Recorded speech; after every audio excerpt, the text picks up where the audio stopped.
Welcome back to the Midnight Gospel, where we fall asleep to stories slower than time itself.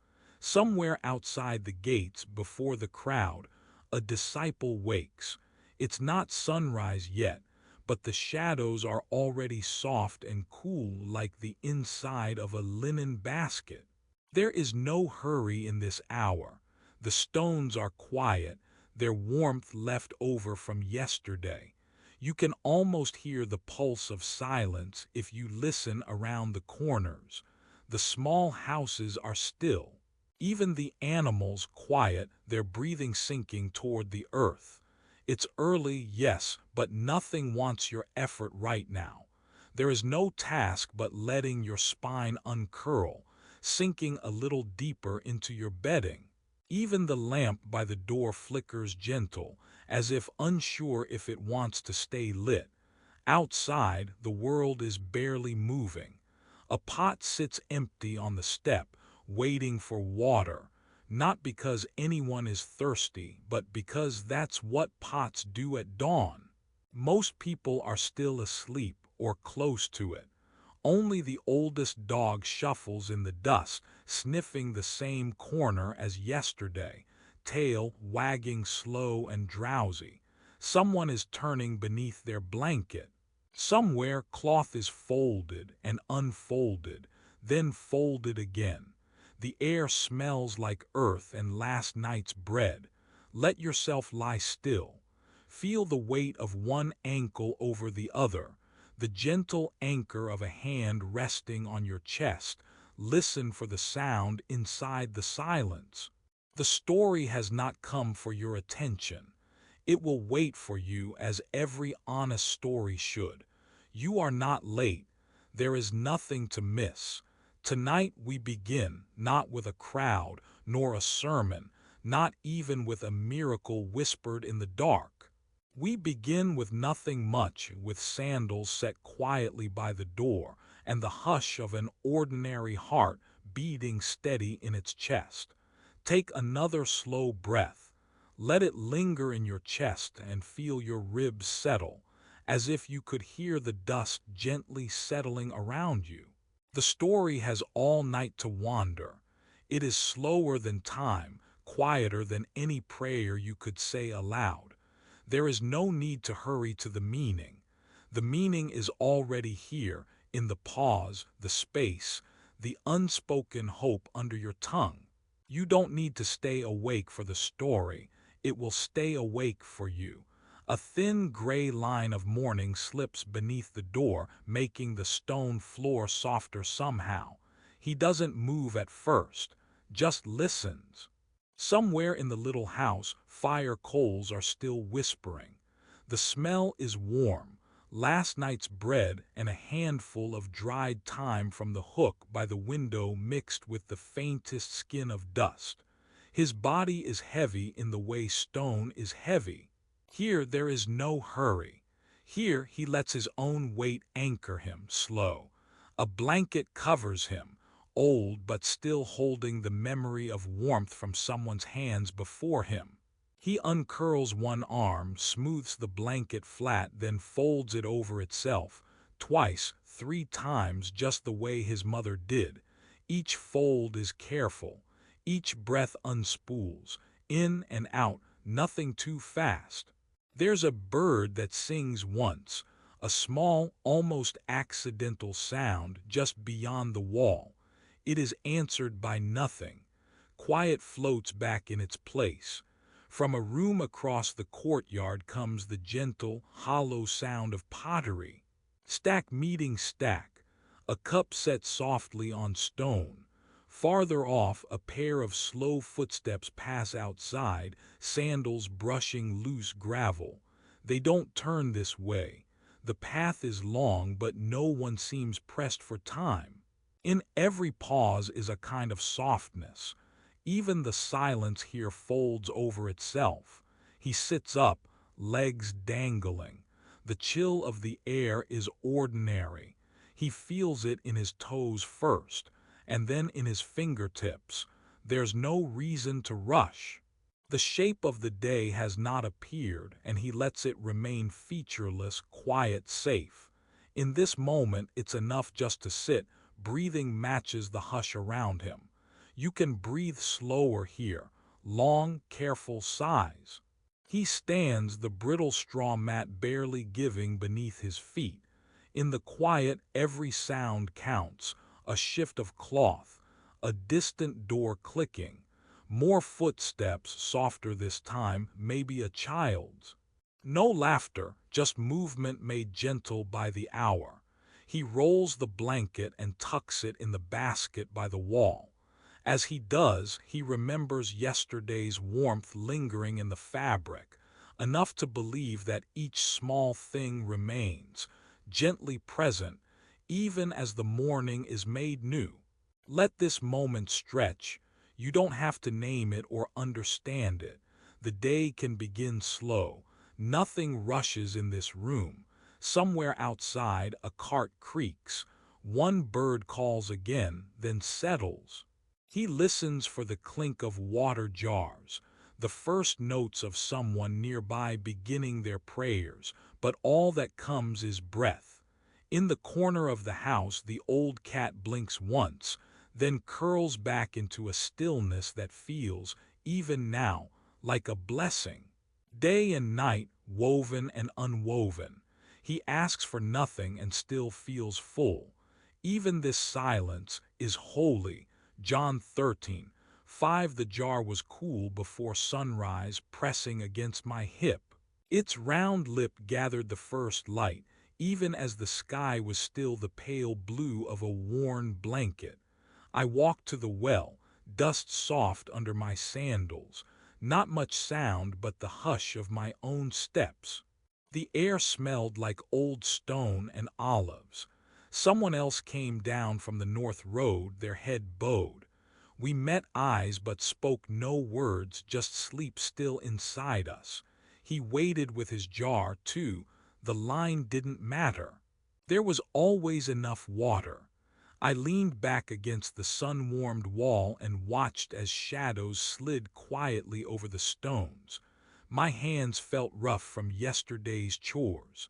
Clay and cold water, a greenish rim at the bottom of the well. Rope creaked with every pull, same as it always had. The water was slow, not because it was far, just because no one hurried. There wasn't any reason to. At home, the kitchen was cool and smelled faintly of ash and something softer, almost sweet. My sister stood at the low table with a bowl tucked to her side, her knuckles pressing into the dough. The bread had not yet risen. The dough was pale, dusted with flour, and her hands sank in, slow, like folding the edge of a cloud. When she pressed down, little cracks would appear, trailing from her palms before they faded back into stretch and fold. The air filled with the scent of wheat, warm earth, a bit of smoke, and something gentle that wrapped around the morning silence. She asked for nothing as she worked and still felt full. I watched, not needing to speak. The dough moved quietly beneath her fingers. My sister smiled once, barely, the smile of someone who has measured this morning against 100 others and found it the same. I set the water down. The cup stayed empty. No one was thirsty yet. Outside, a bird made its single sound. A goat scuffed its hoof, tail twitching at the dust. Nothing was urgent. Even the sun waited, balancing on the edge of the roof. Let this moment stretch. Even this silence is holy. Midday slows everything. The sun hangs over us, colorless and high. I walk to the fig tree, quiet as a shadow, bread wrapped in cloth, lentils cooling in a cup. The ground is hot, stones pale and smooth. The village is empty, just the faint buzz of flies. I sit where the shade makes a small promise and feel the relief of it on my skin. The fig tree is older than I remember, gnarled and sure, its leaves holding the sun back like a shield. He eats in silence, just lentils, some cold figs broken in half. Sometimes all you need of God is the hush, the way everything stops. The others nap, sandals kicked off, mouths slack with peace. Nothing moves but the leaves barely, and the sound of him rinsing his hands slow, careful, as if the water is precious. The shade is not cool, only less bright. It feels like mercy anyway. Even the air seems to pray. The sky is closed and endless, all light and waiting. I pick a fig, dust brushing away from the skin, and taste how sweet being alive can be when nothing is demanded. He asked for nothing and still felt full. Let this moment stretch, the hush between words, the way the wind hesitates. Inside stillness there are answers I can't hear when life runs fast. He just sits there, legs folded underneath, gazing past the fields. A dog sighs in the dust beside us. A cup of water waits at his feet, the rim touched by sunlight. I rest my head to the tree. Someone hums a tune almost too faint to notice. The flies drift off, bored of our nothing. I close my eyes. Another day, another meal, nothing special. Still, it feels holy, all this useless peace. Even this silence is holy. No one noticed the prayer, but it was heard. The night listens with you, the jar pressed warm against my side as I moved, shifting the strap now and then, feeling the clay tap against my hip. Just another quiet morning. I could hear my sandals making that soft, steady noise across the stone, like a memory of rain long ago, when the paths turned to ribbons of mud. Each stone was cool at first, but the sun would wake them soon, painting the edges gold if I looked behind me. A flock was somewhere up the ridge, their woolen backs turning the hillside into a soft, breathing pillow. The shepherd's whistle was the only sound for a while. Not urgent. Sheep always follow the one who calls, and I followed the path not out of duty, just because it went on. The air smelled of cedar and maybe olives too, or dust. There's a sweetness to dust in the early hours before it clings to your feet. This walk, it always takes longer than it should. My mother said it was faster to cut across the fields, but there's comfort in taking the same slow way as yesterday. And the day before that, I found myself tracing a finger around the rim of the jar, like smoothing out a worry that hadn't come yet. Let this moment stretch sometimes, carrying water. I remember other days watching him, quiet in the evening, pouring water into a basin at someone's feet. The way his hands moved as if each drop mattered. He never hurried. The air is full of emptiness, not loneliness, just space, just a chance to listen to breath, and the small prayers the birds leave behind tucked in the grass. The sky slopes pale blue, not quite awake. A stone rolls underfoot and I stop, listening for nothing in particular. I glance at the path ahead, no one there, just the gentle hill and my shadow. It's easy to think things are the same every day, but the quiet changes you, even if you don't notice until dusk. I let the strap slip down, feel the weight of water, still cool. Each step is hardly a step at all, like folding a blanket, slow and careful, making the day tidy just for the sake of it. Even this silence is holy. A small lizard darts from a crack in the stone.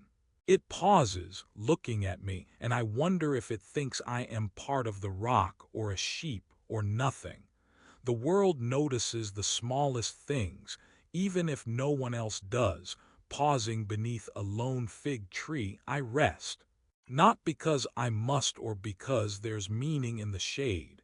It's just kind to be still, to let the coolness gather on my neck and remember that no one knows how many steps I've carried this little jar.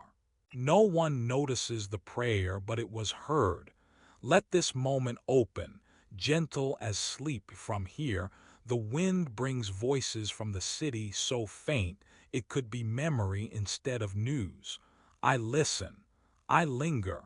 The earth smells green here and sweet and old. For now I need nothing more than this quiet walk, the jar, the scent of cedar, the hush that fills my empty hand. He asked for nothing and still felt full. The night listens with you. I was folding cloths in a corner of the room, the cool ones, still smelling faintly of river water, when word reached us that the meal would gather soon. People drifted in, sandals gritted with the slow dust of the road, faces quieted by sun and small news. There were always rumors, shadows of a teacher in the alleys, voices softer beneath the eaves. But in this house the only news was water, and the way it waited in a deep clay basin. I pressed my thumb along the softened edge of a linen, folding again, smoothing wrinkles just for the comfort of it. The sound in the house was sleep-heavy, quietly rearranging itself for supper. Nobody hurried. It was the hour when no one expects anything new.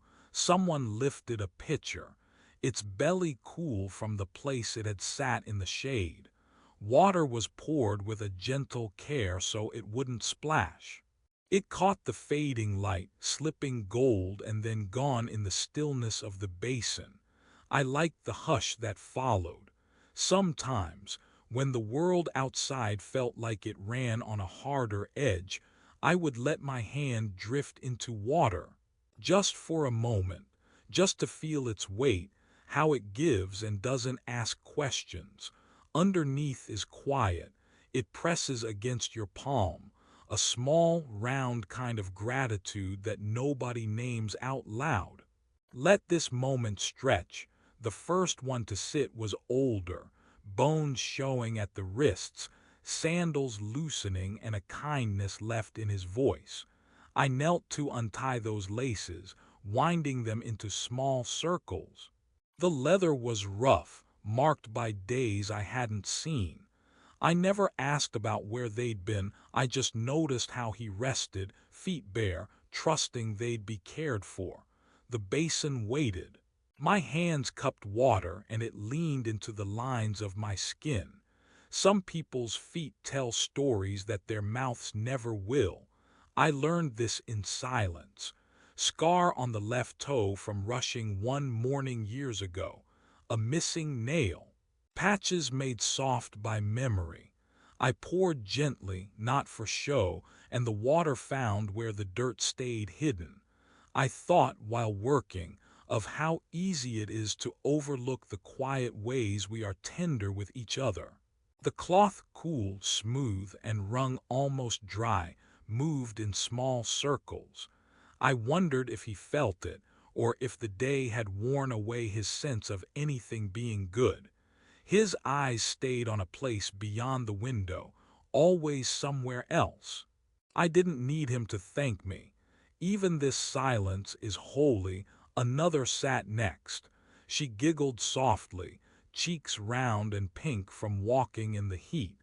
Her feet were smaller, quick to shy away when the water first touched.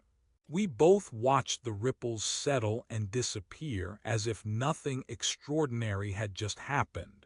There was no lesson here, only a moment with hands held open.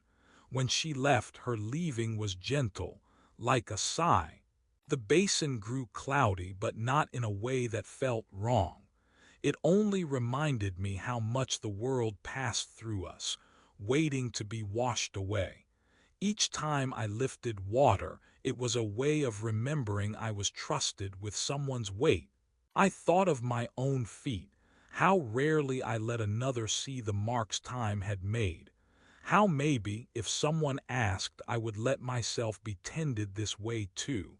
Let your breath move slowly, Across the room, supper was being set, a simple meal, familiar in its sameness. Flat bread on a plate, stew whose spices hung in the air and gently reminded you of home. Jars clinked, voices mingled, and the day folded inward, readying itself for night. Nobody spoke much of holy things, at least not with words. Every grace was hidden in the way someone filled another's cup, or passed the olives, or pulled an extra cushion into the circle. Still, as I worked, the cloth soaking, rising, rung again, I knew that washing feet wasn't about ceremony. It was about how you remember each other at your most tired or ordinary or closed off. It was about the comfort of not being hurried, the gift found in doing something slowly. A final pair of feet settled in front of me, and the room seemed to quiet further, as though even the air wished to listen. The skin was rougher here, cracked by long walks and private surrender. I did not lift my head to search his face. I only pressed the cloth softly, circular, carrying away the ache that never made it to language. The bowl was nearly empty as I finished, the last pour a simple act, water marking the stones one more time. The towel was heavy, but my heart felt lighter. He asked for nothing and still felt full. The meal began. I watched from the corner as everyone found their place. The basin sat where I left it, its work quiet, unnoticed by most. But in the peace that gathered, you could almost believe everything had been made clean. No one noticed the prayer, but it was heard. Let the night listen with you. Someone has lit a lamp on the low table, the quiet kind made of clay, just enough oil to hold a thumb's worth of flame. It hovers in the dusk, gentle and ordinary, pitching a small circle of gold on the old wood. Their hands move in the half-light. Not everyone speaks. The meal isn't loud. One pair of hands splits the flatbread, sets it between two bowls. Another hand pushes olives closer. It's the green kind from the old tree near the well, briny and uneven. The bowl passes, sliding so softly across the table that the lamp's reflection jostles in the oil.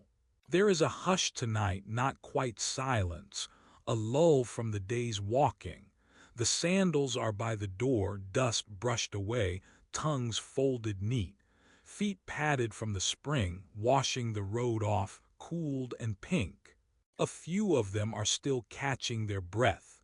Someone pours water, the jug has a chipped rim, and the sound is round and hollow, comforting as rain on stone. Dinner comes in fragments. The cheese is soft and pale, sheep's milk, pressed by careful hands. It's torn gently, not cut, and left in the shallow wooden bowl. Every movement seems slower this evening. Maybe it's the tiredness, or the way the dusk settles around their shoulders. They eat with small bites, dipping bread into the cheese, sometimes honey, always quiet.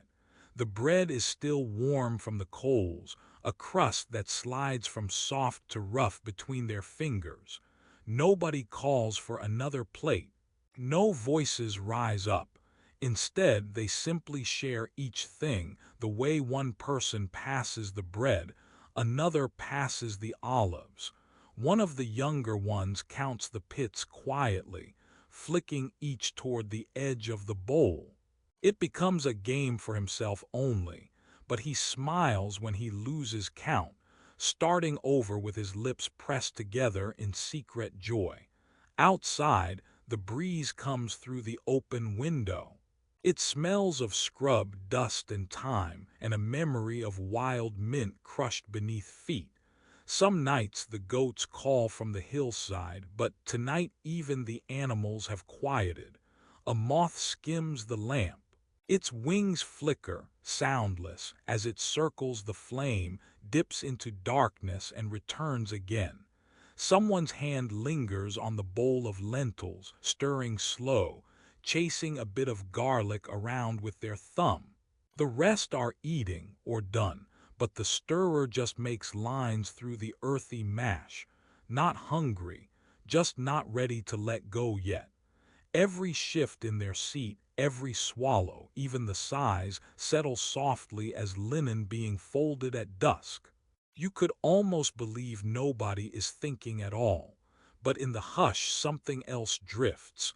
Maybe it's the day, long and sun-heavy, or maybe a line remembered from a rabbi, caught in the mind and let go again. He poured water into a basin and washed their feet, drying them with the towel that was wrapped around him. No one says it aloud, but the words find space in the silence, weaving through the passing of olives, the brushing of crumbs, the slow closing of eyes contented. Nobody asked for anything more tonight. Plates are scraped clean, not out of need but contentment. Each hand that passes food also feels the outline of another, knuckles briefly brushing, cool and human. Let this moment stretch. One of the older women stands quietly, folding her napkin with careful corners, tucking it beside her cup. She looks around the table, eyes soft, not seeing the scraps of food, but the peace that settled like a light snowfall across their shoulders. The shadows climb the walls. The lamp pools deeper gold on the table, edges fading into nothingness.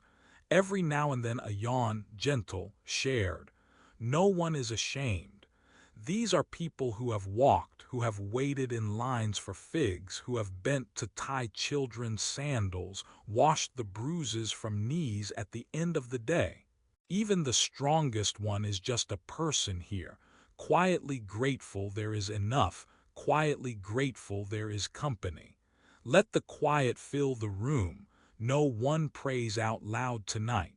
The prayers have already been heard, in the way bread was torn and placed between them, in the hand holding another's wrist so the bowl wouldn't tip, in the way someone remembered you like the softer part of the cheese.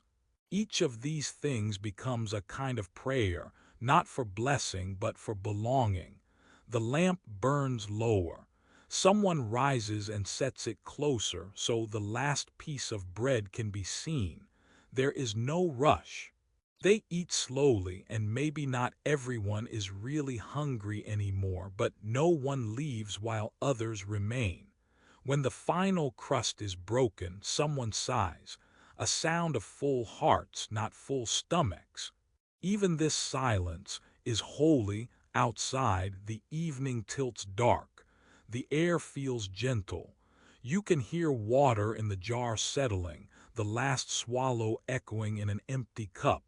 There's a feeling, not excitement, not anticipation, something smaller, like a seed in the palm, rest carried forward. The words the rabbi once spoke aren't discussed, but in their quiet, in their sharing, they are remembered. Feet washed, bread broken, no one first. The night listens with you, no one thanks the host with a speech. They thank her by staying, by letting the meal last. Someone begins to stack the bowls, steady and slow, not as chore but as a way to linger. A finger traces crumbs from the wood, making small circles, not wiping them away. Tiredness sits comfortably around their shoulders. It is not a heavy tired, but a kind you rest inside, like stepping into cool water after a long walk. Around the corner, a child's voice drifts, something about a fig or a pebble that looks like a bird's egg. No one hushes him. There's space for every noise tonight. A dog pads in, curls near the sandals, and settles with a huff. The room grows softer. Moonlight presses its white thumbprint across the door. The meal finishes as it began, not all at once but by degrees. Hands touch, bowls empty. The lamp, nearly spent, throws a shadow of the bread across the table, and the outline lingers even after the crust is eaten. Someone hums, a bare thread of song, not a hymn, just the tune of having enough. He asked for nothing and still felt full. You don't need to do anything now. Let your mind move as slowly as these moments. Let the meal last in you. Let stillness hold you. Softness settles. Bread, oil, silence. You are enough. You are here. Nothing more is needed, and the room stays softly full long after the meal is done. The lamp flickers low. The hush lingers, sacred and small, as if someone has just finished a prayer that no one noticed, but it was heard. There is a quiet to this hour that settles slow and low, like dust caught in the evening light. Plates are dry now, lined edge to edge, stacked on the corner table, clay rough behind the glaze. I run my thumb over the rim, feeling for chips. Each plate has its own memory, a meal, a blessing, a dropped cup, laughter carried out into the street as shadows stretch long. Beside me, a linen towel, heavier where it's damp, folds in half, then half again. My hand smooths its line. I count the creases, gentle. Inhale as my palm glides, exhale as the fold meets itself and rests. Breathing in the day's warmth still tucked inside the weave. Breathing out, letting it all settle into quiet. He asked for nothing and still felt full. I think of this as I gather corners, loose threads curled around my finger, folding each one slow enough to promise rest. A basin nearby, emptied now, water cold and clouded, the echo of a poured pitcher distant like a remembered voice. Someone hums, low and wordless, in the street, a child tracing circles in the dust. The sound slips through the door and rolls around my ankles. I let it, washing over the hush inside. A tunic, sun-warmed but still holding the edges of rain, hangs near the door, its sleeves limp. The hem caught a blade of grass, still green. I pinch it free without thought. Sometimes the smallest kindness is folding something meant for someone else, and no one sees the prayer inside it, but it is heard. The sky outside bruises in purples and rust. Even the shadows go soft, curtain tugged by the night's first breath. There's a peace here old as the hillside, bread cooling by the window, ash cooling in the hearth. A shallow basket with a cracked rim waits in the corner for fig peels. I slow my folding as if each crease were a step God might take, unhurried, holy, almost unseen. The whistle of a shepherd faint across the field. He calls, not loud enough to startle, not quiet enough to lose the sheep. His voice, the kind that makes a flock feel safe in their sleep. Sacred boredom, that's what this feels like. Nothing surprising, just everything mattering anyway. The others drift in, their words softer as the light fades. One sets a mug upside down, another leans against the door frame, eyes closing for a blink longer than before. No story is told. The stories are breathing in roundabout ways, through the scrape of a sandal, the pop of a knuckle, the sigh as hands slow and the work is almost done. Let this moment stretch, like linen drawn long, then folded small enough to tuck away. There's rest in the repetition, something safe in the sameness of each evening. I think of him, the teacher, bending low to wash tired feet, water running over heel and arch. He never rushed. Even the folding of his own garment seemed a kind of listening, one breath, one crease at a time. Sometimes when I smooth the cloth, I remember the way he looked at us, ordinary as bread but as precious to him as the last light in the room. No one noticed the prayer, but it was heard. The room held that secret, the warmth, the hush, the love you don't need words for. The sky outside deepens. A star blinks awake. Someone closes the gate, the latch clicking soft. The basin sits, empty but steady, reflecting the dusk in a silent way, all this, settling around us bone by bone, breath by folded breath. Let yourself rest a little deeper here, where nothing important happens but nothing needs to. Each cloth, each plate, each hum in the street is enough. The night listens with you. Even this silence is holy, and God walks slowly too. Oil in the bowl makes a small, thick sound like the day breathing out. I lift the wooden spoon with care, turning the oil over dried thyme and rosemary. Sometimes it's just the stirring that calms the night, the way you listen for the faint, tiny hush when the twig touches the side of the clay pot. Outside, voices are sleepier than usual, the world gets slower. The flame beside the scroll moves, flickers, not with excitement but as if stretching. There's the tiniest pop of burning, so gentle it sounds like a stitch in the dark air. I watch, letting the rhythm of stirring settle my hands. He sits, feet tucked underneath, robe folded neat by his side. The scroll is never opened. Tonight it is enough to know words are near.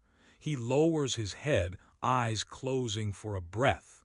Let this moment stretch. Nothing asks more of him. Just waiting quietly. He traces circles in the oil with the spoon. The bowl makes a low, patient scrape. Even the candle approves, holding itself softly, content to stand watch. His shoulders unwrap, loosening a day's worth of small holding in. There's no rush for the sacred, no spotlight, just the sense that all the right things are already here. A little bit of oil, a candle, and the comfort of unhurried hands. No one noticed the prayer, but it was heard. He says nothing aloud. Even this silence is holy, listening is different by this light. The room smells gentle, oil, leaf, and old wood. Shadows rest in gentle heaps along the wall, the door closed softly so wind will not chase peace away. You can almost hear the stillness breathing with you.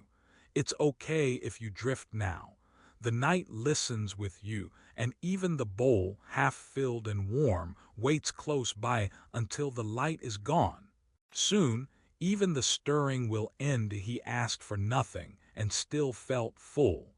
Sometimes the quiet finds us before we go searching for it. Tonight it came like a finished chore, nothing left to do but drift to the rooftop while the world cools. We walked slowly up the steps, sandals soft against worn stones, trailing the faint smell of fresh water and bread. The day had closed itself. Now the rooftops floated, cool and wide, above the tight sleeping streets. Somewhere a fig crate creaked. Down below, even the goats had settled in. He was already there when I came, my neighbor. He didn't move but gave me space beside him. We never planned these rooftop evenings. They just belong to the night, and sometimes we borrow them for ourselves. The city sprawled but muffled, all edges and corners pressed flat by the coming darkness. We sat, we breathed. For a long time, neither of us tried to begin the conversation. The air was heavy, not in the way a burden is heavy, just in the way that cool air rests on tired skin. I picked at the hem of my sleeve, feeling a tiny grain of sand work its way under my fingernail. Stars started to show over the alleyway. Sometimes a yellow lamp would flicker, almost giving up, then bloom again. You could forget there are so many other roofs, lined with bowls of lentils cooling in the dark, or feet propped up from a long day at the market. He cleared his throat, nothing urgent, only a sound to remind the night that he was awake. "Did you see before the festival?" he said, not loud or soft, just there, the rabbi in the square, stopping to kneel with the children. He didn't even say much, put his hands on the small ones, just quiet. It made them quieter too. I nodded. My eyes stayed on a slice of moon drifting behind a pale cloud. I offered them a little honey after. The littlest one didn't even want it, just stared at her hands and smiled. He let his eyes close, pulling in a longer breath, then letting it out. Clouds gathered above us, barely bothered to move. "Let this moment stretch," he murmured. The words disappeared into the air, softer than sleep. Below us on the street, something rustled, maybe a loose bit of laundry, maybe nothing at all. We let it pass without worry.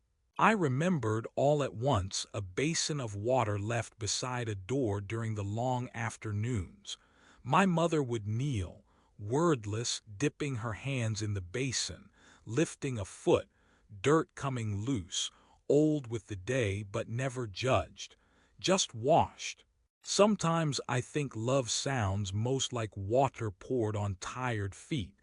There's nothing to prove in it, no questions, no prophecies, just letting hands do what hearts want to do quietly, like a prayer never spoken aloud. My neighbor kept his eyes closed as I thought. I watched a moth blink near his sleeve. The warmth still lingered on the rooftop tiles, holding the heat of 100 afternoons before. He picked up a stray piece of bread, offered some to me. We broke it in silence, not because of reverence, not even tradition. Just hunger at the edge of bedtime and the feeling that bread shared is always a little softer. Mama says the loaf never finishes here. No matter how much we eat, something stays behind. I took my half, chewed and swallowed. Maybe it's the same with the prayers. Maybe there are always some left behind, waiting to feed whoever comes next. We did not smile, but the air felt lighter. Let this moment stretch. Even this silence is holy. Somewhere, a dog barked. Then nothing. The night paid its attention to us for a while, and we had nowhere else to be. A faint breeze ruffled the edge of my robe. I watched his hands, worn from dust and pomegranates, soft as old linen. I wondered if he remembered the rabbi too, kneeling from so high to so low, hands washing strangers' feet. Water, again and again, until all tiredness slipped away. No sermon, no reason, only a little patch of care shining in the dark. You could almost miss it if you weren't looking, but tonight I was looking. He shifted, not speaking, just letting his heel drop so his toes could find the warm tile. The rooftop felt held, as if we were stones placed on purpose. It's hard to know how long we sat like that. Minutes or ages, the quiet cluster thick around our breaths. Once in a while, one of us would sigh or clear a crumb from a corner of the bread or look at the narrow moon and whisper, "Still there." We didn't talk about the taxes or the gossip or what weight the governor had added to the market today. Maybe those things were waiting for us, but not here, not tonight. We let ourselves be held in the cool dark. "The night listens with you." Once, he told a story, voice barely above a murmur, of a field outside town. How the gleaners work the edges last, how bread finds its way to every mouth if you wait long enough. I used to think the world ran out, that there wasn't enough. Then one morning after the rain, I came down and found the basket was still half full. I said nothing, letting the idea work its way into the soft places behind my eyelids. Wondered if a loaf can last just from being shared slow enough. Far below, someone, Maybe old Miriam coughed and then wind folded it away. Even the night is a blanket sometimes. The moon was still tangled with clouds, a gentle fight that would last until morning. Between us, the bread dwindled. Our feet pressed against the warm tiles, scraps of dust caught underneath. I reached down once, brushed a spot where the last rain stained the stone. No one noticed the gesture, but it made the world feel set right. He asked for nothing and still felt full. I remembered another evening, another rooftop. Long ago, sandals and bare feet in a row. A basin passed from one hand to the next. Cool water and the slow laughter of friends too tired to argue over greatness. Then, hands soft, strong, lifting my foot, not as a servant, not as a master, just as a neighbor. Someone looking out for someone else in the lonely hours before sleep. We did not say if we were grateful. We did not recount every miracle or make a lesson out of bread or water or silence. The moon didn't need us to talk, so we let it go unremarked. Let this moment stretch. Let the quiet stay. The city was unchanged. The night pressed close but never crowded us.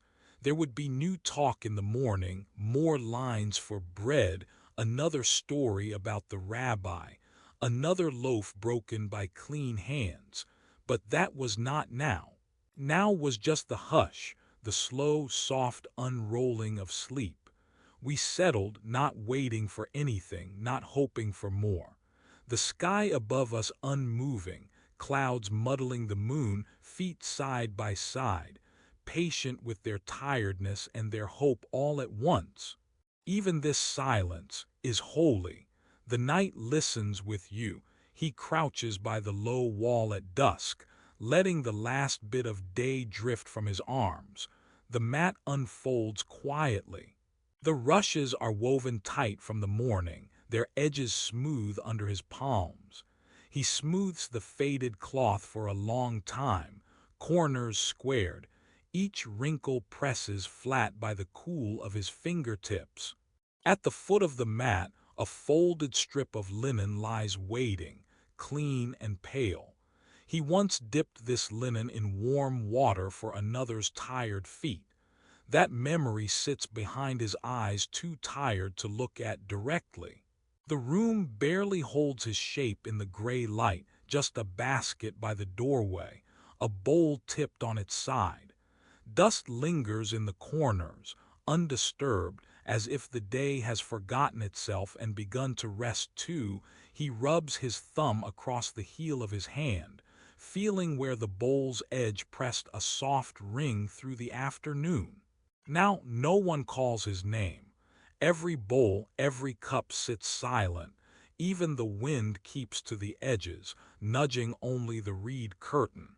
It sighs, almost speaking, but nothing new needs to be said. He sits, then turns so carefully onto his side, letting his body remember each motion as if recalling distant music. Hips, knees, shoulders. Each finds its place by courtesy of old habit. The mat supports him in a way he never notices when the sun is up. Just breathing, he finds himself replaying the day. Water poured, a cloth wrung out, smooth and purposeful, a basin emptied, with no one watching but the wind. Still the work sinks into him, not heavy but gentle, as if the cloth itself could wrap his bones. Let this moment stretch, even if sleep floats just out of reach. The world outside grows slow and less certain. The line where the wall meets the sky slips into gray. He listens for nighttime sounds. Distant sandals scraping, a dog's sigh, someone far away spilling leftover water onto the thirsty ground. He does not pray aloud tonight. Every motion has felt like a prayer. His hands settle across his middle. His feet relax, splaying slightly with the relief of stillness. He feels the shape of his breath, drawn in. Then out the night listens with you. Tomorrow's errands and empty pitcher are not here now. Only this simple, serious quiet, nothing shining but the coolness against his cheek, nothing urgent in the air at all. He imagines old sandals beside the mat, a pair he must mend soon, but not tonight, not tonight. Even this silence is holy. As the air grows deeper, he invites his body to soften edge by edge, first the soles of his feet, then his knees. His spine unwinds along the mat. His shoulders are the last to let go, dropping their shape back to the earth. His eyelids hover heavy but do not close just yet. There is one last thing he remembers to do, though nobody taught him this. Let your next breath fill every tired place, and as you slowly let it go, trust that you are held. He does. He lets the quiet take him. The room, the mat, the air, all made ready for rest. He does not need to look for God. There is nowhere God isn't, even in this boredom. He asks for nothing and still feels full. No one noticed the quiet prayer, but it was heard. The night watches as he drifts, whole and unseen, into full and gentle sleep. Night has fallen on the village. Lanterns flicker once, then go out. I fold the last of the linens, brushing the day's dust from my hands. It's a plain, cool sort of quiet. The windows shuttered, the field silent except for slow, breathing wind. He's already finished his prayers, nothing grand, just a hush. The others are lying down, their breath slowing, bellies full from the evening meal. I sit at the edge of my own mat, drawing in air, letting my chest rise and fall. There is no pressing need.